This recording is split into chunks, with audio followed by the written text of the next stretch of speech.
Nebraska's spring practice is getting very close. And this year in particular, there are some massive storylines. Positional battles on both offense and defense. Players competing to get on the depth chart. Players competing to even get a roster spot and so much more. But in my opinion, there is no bigger storyline than what's going on at that running back position in one player alone.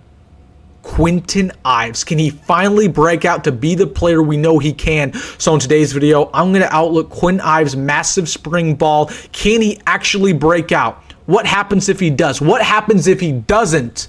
And everything else you need to know. So really quick, we have a lot to get into. Hit that like button if you're fired up. And also, if you're a diehard Nebraska fan, you're unsubscribed, takes 2 seconds. Really helps me out. Hit that subscribe button if you support what I'm doing here.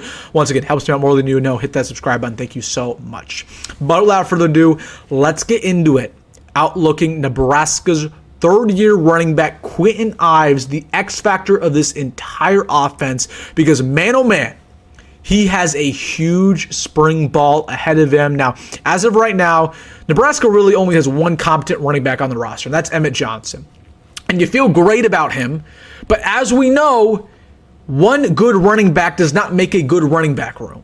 We've seen injuries happen. We see players not play up to their potential. You need depth.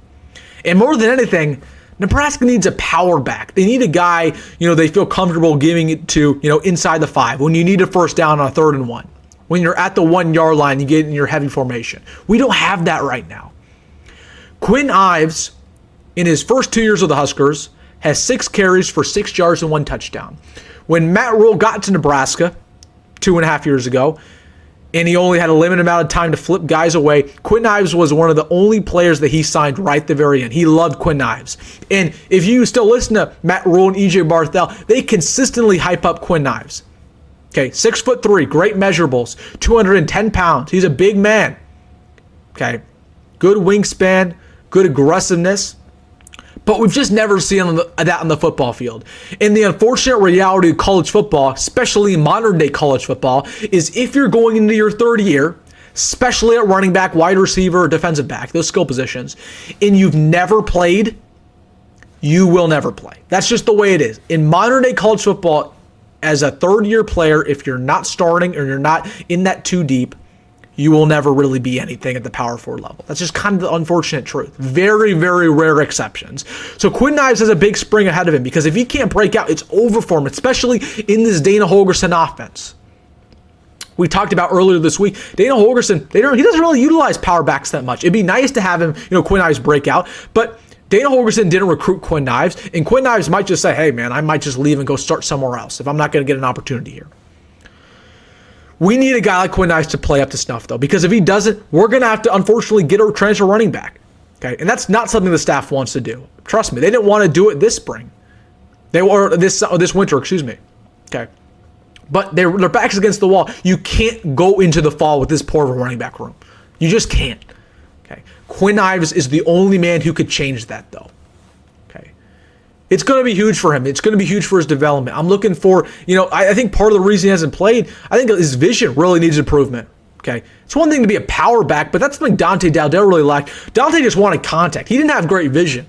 Okay, I need Kwinten Ives to develop his vision. Okay, to get the handoff. Okay, and then scan. Okay, where's the gap? To foresee where the gap's coming, the A gap, B gap, and then make a quick read.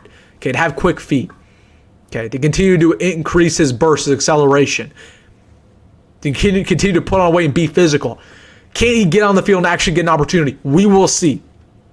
We will see. Dana Holgorsen is going to give him a shot. He will. But the unfortunate reality is, Kwinten Ives, if he does not play well in spring ball, he will transfer. Or he'll just be a backup for his entire career. But if he doesn't play well, we're going to get a backup running. We're going to get probably a transfer running back. And if we don't get a transfer running back, we have a bad running back core. Really bad. But if Kwinten Ives can play well, if he can finally be the player that Matt Rhule's hyped up for 2 years, our offense looks completely different. We have a newfound confidence in our running game. We have a running back we feel confident, giving it to inside the goal line. We have a new power back. We have a guy with upside who's from New Jersey, who's tough. Okay. But it all starts with spring ball, man. I don't like being in this position. I don't like, having our second running back in the roster have 6 carries on his entire career for 6 yards. It's not great for us. It's risky. You get an opportunity, you better not waste it, Kwinten Ives. So Kwinten Ives, really, really huge spring ball for him, man. It's going to be career defining how he can perform. If you can't play up to snuff, it's going to be very different running back room going into the fall. With him potentially gone, with another guy potentially in there, we will see. But nothing's final. He has an opportunity. Let's see if he can seize it. All right, guys, let me know your thoughts down below about this running back room in the comment section. Hey, if you made this far in the video, you know what to do. Hit that like button and subscribe. As always, folks, go be great. Go, Rhule. See you in the next one.